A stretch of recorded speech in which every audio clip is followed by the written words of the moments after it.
para algunos también, que tienen trasfondo judío. Entonces, vemos a Mateo, su propósito fue explicar el porqué del Mesías presentado, fue rechazado y fue pospuesto en su reinado. Santiago, todos los que habían creído después de la muerte de Esteban eran judíos prosélitos del judaísmo y habían creído que no estaban bajo la supervisión de un apóstol. Entonces Santiago, que era el hermano del Señor, medio hermano, le había escrito esta carta con conceptos prácticos para su fe, y es interesante que este libro es el primero que se escribe del Nuevo Testamento. Santiago, medio hermano del Señor, hermano de Judas, que escribe la carta de Judas.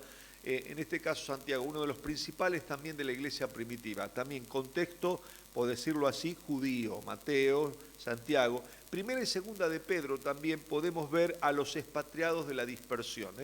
Pedro habla de cuestiones de santidad también en esa carta. Necesitan una palabra necesaria para seguir confiando en el medio de la persecución, cuidarse de los falsos profetas y también hablando ahí de lo que es el diablo como león rugiente, ¿no?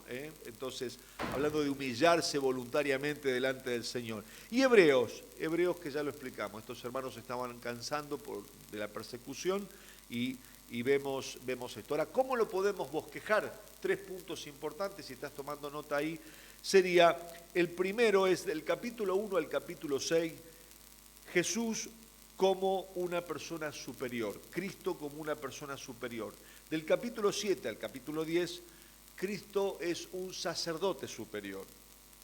Y del capítulo 11 al 13, Jesús como un principio de fe superior. Entonces, Jesús es una persona superior, un sacerdote superior y un principio de fe superior. Primer punto, él como persona superior del capítulo 1 al 6, del 7 al 10, un sacerdote superior. Ahí vemos también, por el orden de Melquisedec, Cristo y Melquisedec, la comparación. Y tenemos del capítulo 11 al 13, principio superior. Cristo es superior al antiguo sistema de sacrificios, incluyendo al sacerdocio. Pero también el principio de fe es superior a la de la ley. Entonces, acá van a haber 5 exhortaciones. Esto es el bosquejo, ¿no? Y vamos a ver a través de esta carta también que Cristo es más excelente, es mejor, es planteado como mejor a todo el sistema, no solo el sistema judío, sino el sistema romano. Cristo es superior como principio de fe también. ¿Por qué? Porque creer en el tiempo del imperio, ser creyente era creer en muchos dioses. A los cristianos se los tildó de ateo porque creían en la singularidad de una fe. Por eso Cristo dijo, yo soy el camino, la verdad y la vida. La singularidad de creer en Él, esa es la fe de los apóstoles. El justo vivirá por fe, es singular la fe. Otro versículo bíblico que esos que le pueden ayudar en Corintios 5:17, dice, si alguno está en Cristo, nueva. ¿Y qué dice después? Las cosas, ¿qué son las cosas viejas? Todas las filosofías plural del imperio van pasando, pero solo queda Cristo, todo es nuevo, viene a quedar como nuevo, es absoluto, de un estado a otro estado. Tenemos en Colosenses también, capítulo 1, versículo 13, Él nos transportó desde la oscuridad al imperio de su amado Hijo. Él nos llamó a obediencia, dice Romanos, de un estado a otro estado. Por eso podemos decir que esto de caminar o avanzar hacia la madurez es edificar nuestras vidas sobre la permanencia de lo eterno. Por lo tanto, lo bosquejamos, vemos el contexto, pero hay 5 exhortaciones. Rápidamente también quedan a modo de información. Sé que le estoy dando mucha información, pero ya queda grabado. La primera exhortación que tenemos, hay 5 exhortaciones, las vas a ver que están metidas en el medio de toda la carta, en 13 capítulos. La primera exhortación es capítulo 2, versículo 1 al 4. No nos alejemos de la palabra. No nos alejemos de la palabra. La segunda exhortación, que está en el capítulo 3, versículo 7 al capítulo 4, verso 13, no dudemos de la palabra.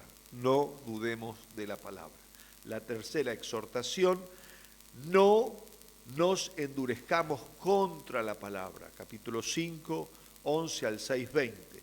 Cuarta exhortación, no menospreciemos la palabra. Capítulo 10, versículo 26 al 39. Y una advertencia para no desobedecer la palabra lo tenemos en capítulo 12, del versículo 14 al versículo 19. 5 exhortaciones que están metidas en todo el relato, y si vamos a capítulo 13, lo pueden ver ahí.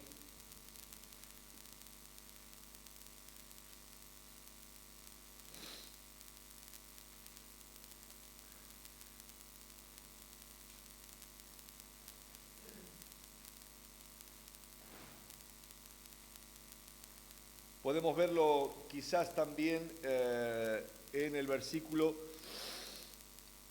el versículo 15, así que ofrezcamos siempre a Dios por medio de él sacrificios de alabanza, es decir, frutos de labios que confiesan su nombre.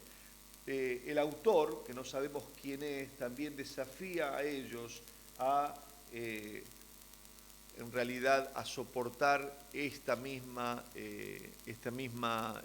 exhortación que lo tenemos en estas mismas 5 exhortaciones a través de toda la carta. Pero me gustaría centrarme quizás en esta mañana y ver, si bien el texto, el mensaje principal tiene que ver con avanzar en la madurez, enfocarnos en algunas consideraciones también que tenemos de contexto. Primero, capítulo 10, versículo 3, si lo vemos ahí, fíjense, capítulo 10, versículo 3, dice, pero en estos sacrificios cada año se hace memoria de los pecados.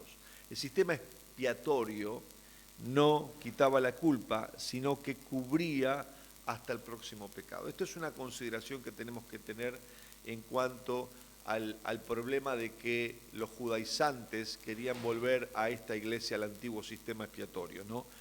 Capítulo 10, otra consideración, versículo 4 al 9, sobre todo el versículo 9, fíjese, y diciendo luego, he aquí vengo, oh Dios, para hacer tu voluntad. Quítalo primero para establecer lo último.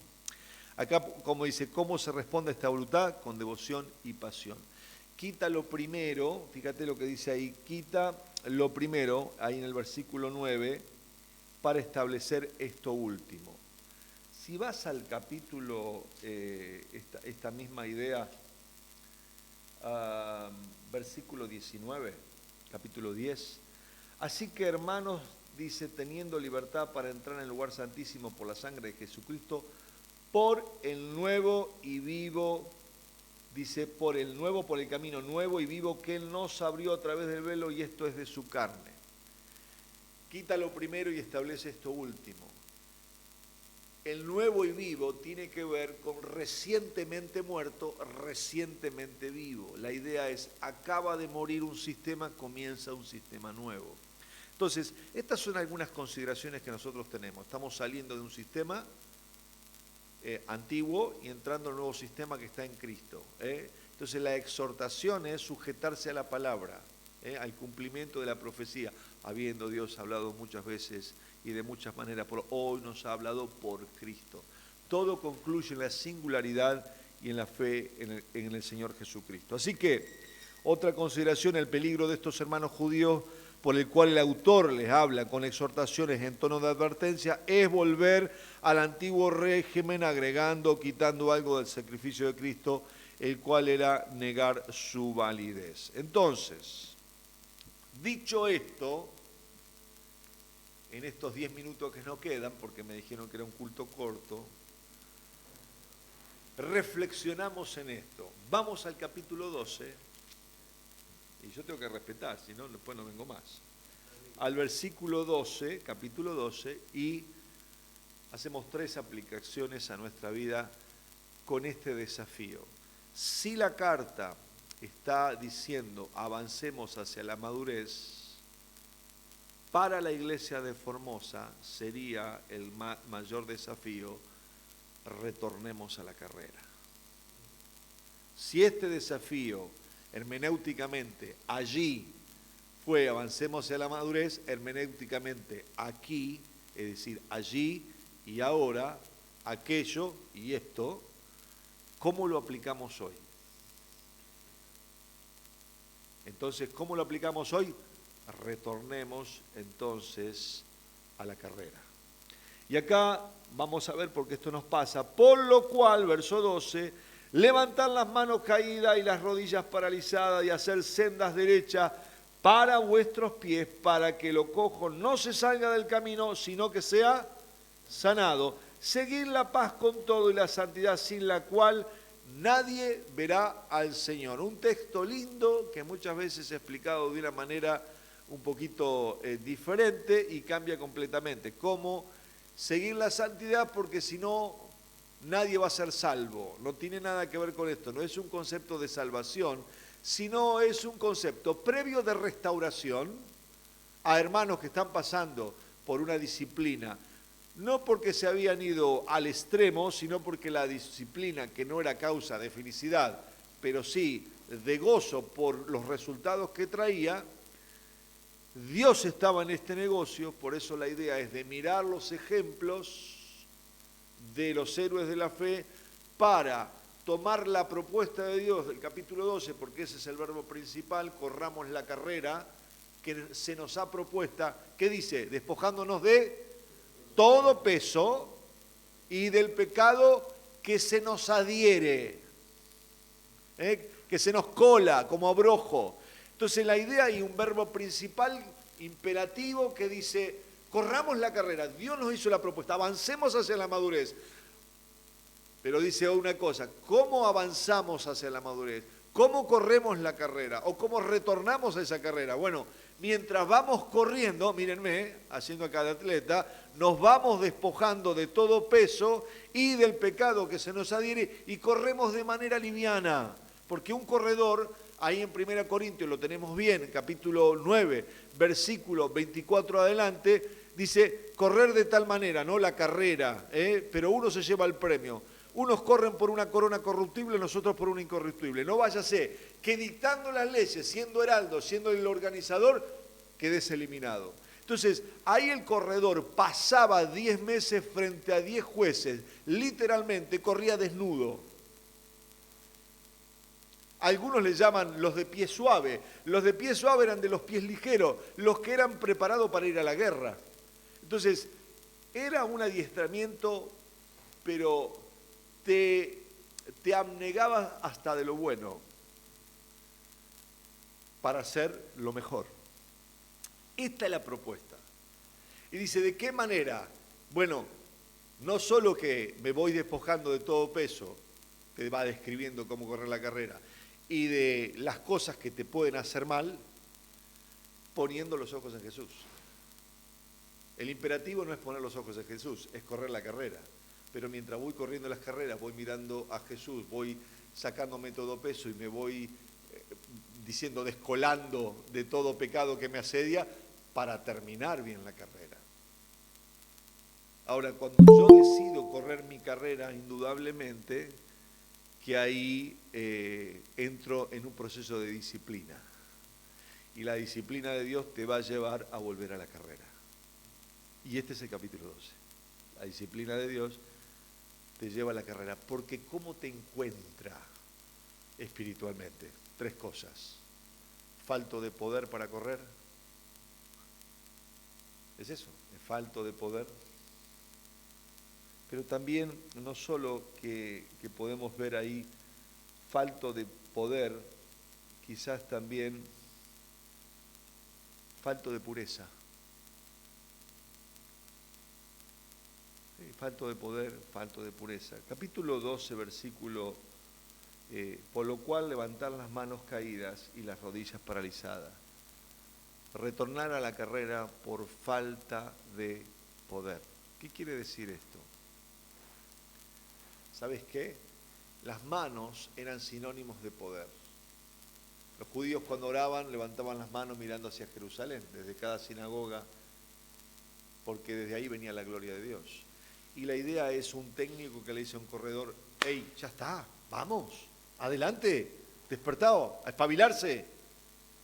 Levantar las manos, porque cuando las manos se le caen a un corredor y las rodillas se paralizan, las rodillas son el punto de inflexión. Un niño cuando empieza a caminar y cobra equilibrio, ¿dónde va el peso? Sobre las rodillas. Cuando se para sobre su rodilla, hay una expresión en portugués que me encanta. camina encima de tus joelhos, camina arriba de tus rodillas, sobre tus rodillas. Habla la idea de firmeza. Ellos habían perdido la firmeza. Nunca viste un corredor caminando y corriendo así. Cuando un corredor bajó las manos, la idea de esto es que le da el ritmo, ¿no? Cuando el corredor baja las manos, automáticamente paraliza y las rodillas pesan.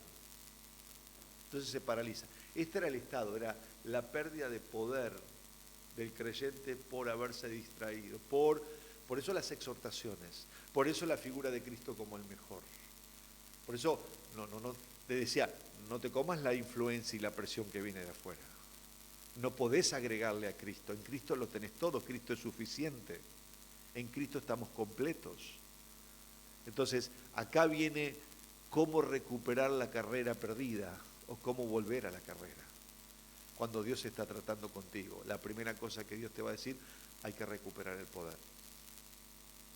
Y viene por esa obra que Dios hace a través del Espíritu Santo, Romanos 12, 1 y 2. Os ruego, hermanos, por la misericordia de Dios, que presenten vuestros cuerpos en sacrificio vivo y santo agradable a Dios, que es vuestro culto racional, transformados por medio de la renovación de vuestro entendimiento, para conocer cuál es la buena, agradable voluntad de Dios. Ahora la pregunta es, ¿qué es la voluntad de Dios? Paréntesis. ¿Es un misterio? No, estoy orando por la voluntad de Dios. A veces cuando oran los chicos para... no, pues estoy orando realmente si es la voluntad de Dios, no tengo paz por si es la voluntad. ¿Qué es la voluntad de Dios? ¿Algo místico? La voluntad de Dios es un estado. Es bueno, es agradable y es perfecto. Sientan estos tres. No, pues estoy orando por la voluntad de Dios para ver si este chico o esta chica. Escúchame, no te va a bajar el apóstol Pablo. No te va a bajar. Es que tres cosas califican. Es bueno, hay madurez, es agradable, tiene que ver con la realidad de Dios. Ya está, califica. Es un estado, califica. ¿Será este país, aquel país? Dios no murió por países, Dios murió por personas. No, pero ¿por qué te vas a ir tan lejos? ¿Y vos por qué te quedas tan cerca? Podríamos entrar en este argumento. ¿Es agradable? Alguien me dice, pero tenés que ver cuál es la voluntad de Dios, porque quizás el diablo, no vayas a estudiar a un lugar la Biblia, quizás el diablo te está confundiendo. Sí, que para estudiar la Biblia el diablo me confunde. Bárbaro, estamos bien. Teológicamente estamos espectacular. Y llegamos a decir grandes estupideces en la obra de Dios. ¿Por qué no entendemos que es un estado? ¿Cómo que estudiar la Biblia no es la voluntad de Dios? Es agradable. Ahora, ¿dónde la vas a estudiar? Como te guste, qué sé yo. Palabra de vida, las palabras de vida, parola di vita, Instituto Todos por Cristo, no sé, donde realmente los ancianos en consejos te digan, mirá, esto es bueno, aquello es bueno, mirá, tenemos uno acá, es online, no, es bueno, es buena enseñanza.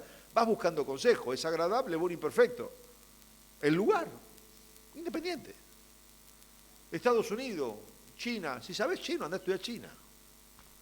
Somos místicos a veces, pero no somos tan místicos para retornar a la carrera, ahí somos carnales.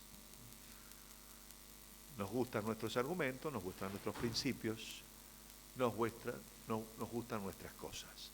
Cuando Cristo vuelve a ser la centralidad, el primer impulso, el primer desafío en todas estas exhortaciones y en este capítulo más preciso, es que recuperes el poder. Segundo, es que recuperes la pureza. ¿Por qué? Dice versículo 13, haced surcos derechos para vuestros pies, para que lo cojo, lo rengo, no se salga del surco, sino que sea sanado. Habla de vidas rotas, habla de vidas en estado de depresión, habla de la vida de muchos miembros de la iglesia, la tuya, la mía, por la que pasamos en algún momento. Pero el tema es que habían sido tan vapuleados por las cosas externas que estaban rotos, estaban heridos, estaban manchados. Entonces la idea es, no hay tratamientos paliativos, no hay caminos por la tangente, no hay coartadas. Venís como te encontrás al surco de Dios, porque el surco de Dios es la singularidad de Cristo. puestos los ojos en Jesús. Esa es la carrera. La carrera es que el surco de Dios es una senda de rectitud. ¿Con qué limpiará el joven su camino? ¿Sabe cuál es la traducción en hebreo? Con que el joven volverá a ser normal, con que el joven volverá a ser translúcido, con entrar en el camino. Estoy en el camino del hogar de gloria, veré a Jesús. No es el corito, aunque está lindo.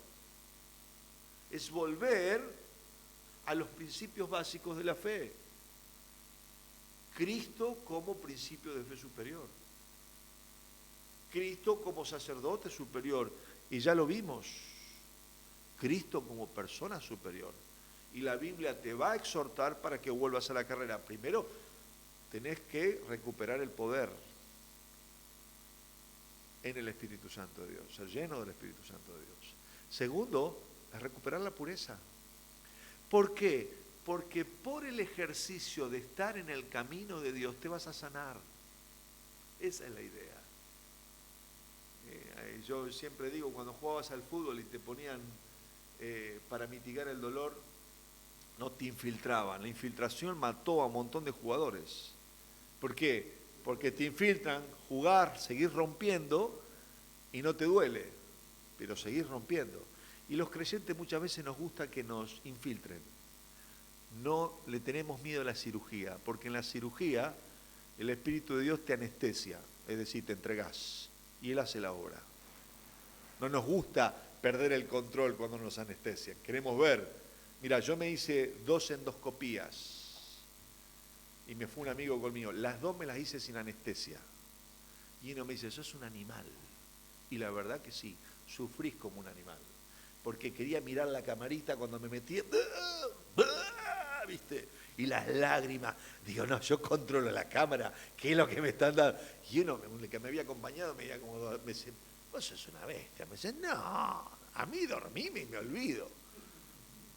Y me dice la segunda fui otra vez, ¿viste? Y veía así. Esto, ¿viste? Le quería hablar también porque yo soy así de los nervios. Que hablaba, me ahogo, ¿viste? La mujer me decía bien, ¿viste? No, tranquilo, no hables, porque lo querés controlar. Lo querés controlar.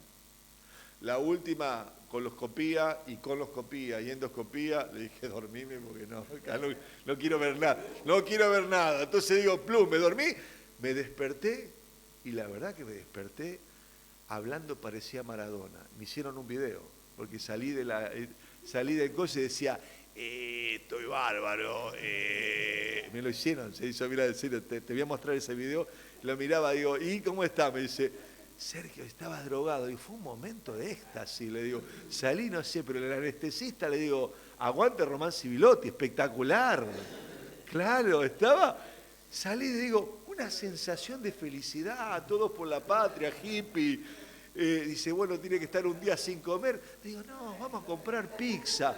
Llegué a mi casa con 5 pizzas, éramos 4. Me dice mi señora, y seguí, mi marido dice, está loco, dice, vine hablando estupideces, y dice, quiso comprar pizza y llegué a casa, ¿cómo está? Te amo, mi amor, todo bárbaro. Sabés la endoscopía y la coloscopía. Lo que fue maravilloso. No vi nada. Pero el tema es una decisión de fe. Tenés que en un momento te dormiste, pasaron todas las cosas. Bueno, la idea es, voy terminando, recuperar el poder, recuperar la pureza.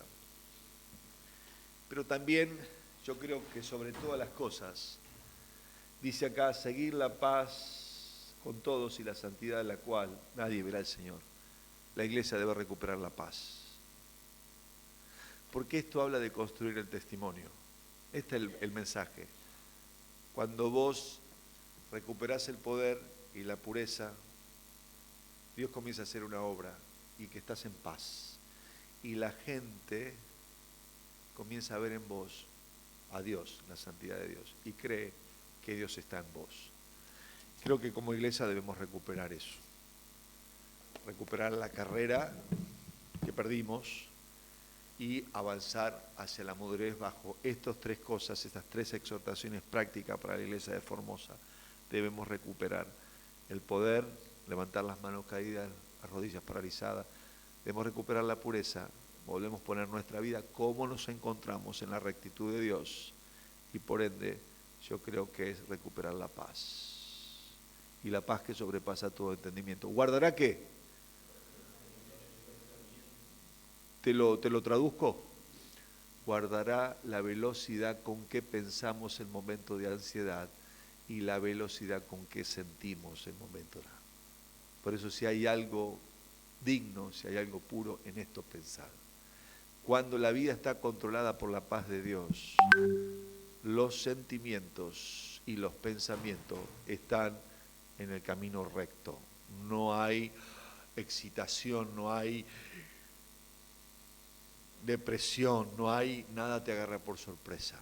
Entonces, volvamos a la carrera que Dios nos propuso. Amén. Bendito Dios, gracias por este tiempo. Como iglesia oramos todas las cosas en Cristo Jesús.